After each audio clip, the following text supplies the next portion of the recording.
My love before I found Christ was anger and controlling. God's love is the only thing that was able to break me of all that anger and controlling. My mother and father got divorced when I was roughly around 3-4 years old. And from there, I didn't have no real father figures in my life. I had all kinds of, I guess, troubles.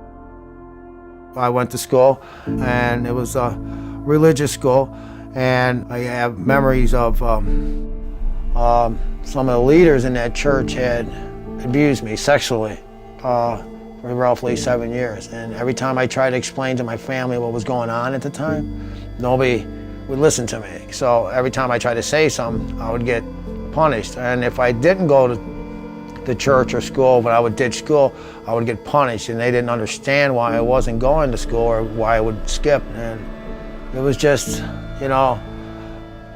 rough, because I didn't know what was going on. I was young. The sexual things that happened to me, I didn't know what they were. I had no choice in the matter. I just thought this was part of it. And then as I got older, when the sexual predator was taking advantage of me, I always felt that, why, if this is God, why do I want this?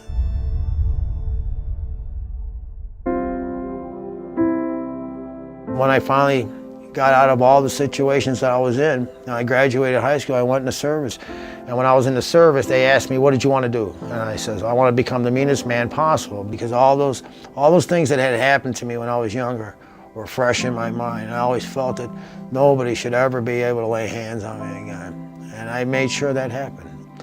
And then when I got out of the service, I started hanging out with a crowd of bikers I used to hang with. And I used to just run with them, and it was fun. I used to love beating people up, so that was my pastime. And so they would hire me out to go do their dirty work. And I basically controlled people. When I would walk in a room, people knew who I was, and they knew how mean I was. And just to walk in a room, people had fear, because they knew that I could stab you, I'd shoot you, I'd take you out back, beat you with a baseball bat, wouldn't even hesitate.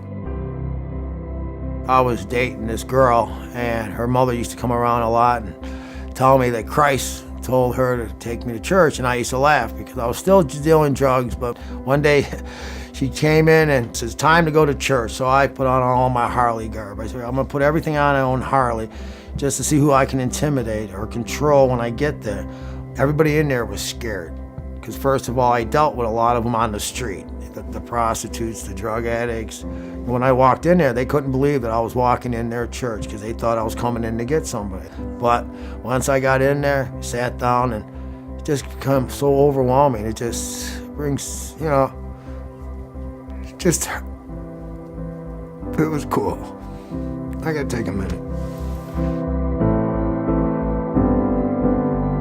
It was like God was trying to show me something, but my eyes weren't all the way open. So I would just go every week, and I just loved it. And there was nobody to actually mentor me there. And that's the part that I always wondered, where am I going to go? And I knew I had to leave, because I got away from selling drugs. I gave up that life. I literally walked away from it.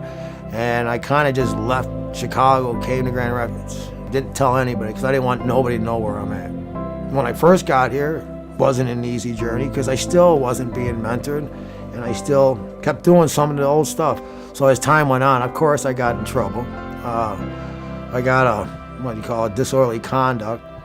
And so while I was in jail, I told the Lord, I said, Lord, help me, please help me. I want to just do right. And so I got out. And then from there, they sent me to Gold Avenue Church. And that's when I met my pastor today. His name's Pastor Dave Westra.